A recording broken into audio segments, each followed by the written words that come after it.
কল্পনা করো, মাত্র 14 বছরের একটি মেয়ে, হাতে সামান্য কিছু টাকা আর হৃদয়ে একটাই লক্ষ্য, মৃত্যুদণ্ডপ্রাপ্ত নিজের ভাইকে শেষবারের মতো বাড়ি ফিরিয়ে নিয়ে যাওয়া।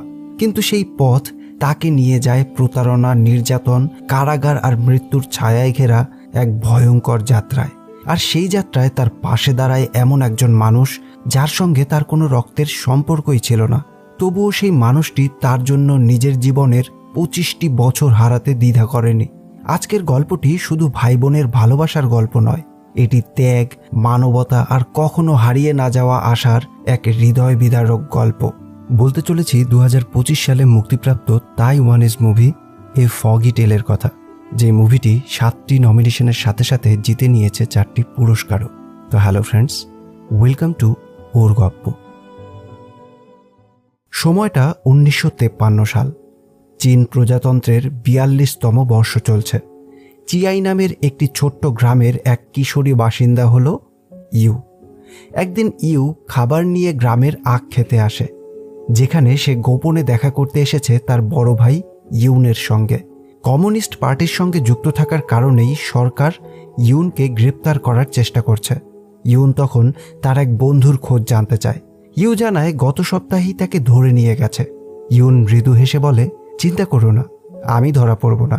ইউ দীর্ঘশ্বাস ফেলে জিজ্ঞেস করে, আর কতদিন এভাবে লুকিয়ে থাকবে তুমি? ইউন আকাশের দিকে তাকিয়ে উত্তর দেয়, সময় খুব দ্রুত কেটে যাবে। এই বলে সে নিজের হাতঘড়িটি খুলে ইউকে উপহার দেয়, কারণ তার কাছে এখন আর এই ঘড়িটির কোনো প্রয়োজন নেই। এরপর দুই ভাই বোন গল্পে মেতে ওঠে। ইউ জানায় সে স্কুলে যেতে চায়, পড়াশোনা করতে চায়, একজন টিচার হতে চায়। ইউন স্নেহভরা কণ্ঠে বলে, আমি তোমাকে পড়াশোনা করাবো, কলেজে পাঠাবো, একদিন তুমি শিক্ষিকা হবে, তারপর বিয়ে করবে, তোমার ছেলে মেয়ে হবে, আর তারপর তুমি গ্র্যান্ডমাও হবে। ইউ হেসে জিজ্ঞেস করে, আর তুমি তুমি কি হতে চাও? ইউনের চোখে তখন এক ঝলক স্বপ্নের আলো ফুটে ওঠে। আমি একজন চিত্রশিল্পী হতে চাই, শিশুদের জন্য অনেক ছবি আঁকবো, ততদিনে পৃথিবী শান্ত হয়ে যাবে, কোথাও কোনো যুদ্ধ থাকবে না, সবাই স্বাধীন আর মুক্তভাবে বাঁচবে। কিন্তু সেই সুন্দর মুহূর্তটা বেশিক্ষণ স্থায়ী হলো না।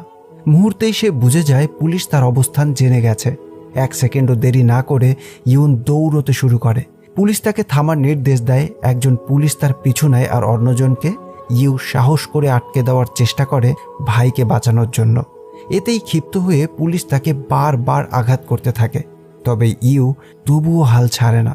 অবশেষে সেই পুলিশও ইউনের পিছু ধাওয়া করতে শুরু করে। এরপর কেটে যায় 1টা বছর। এই দীর্ঘ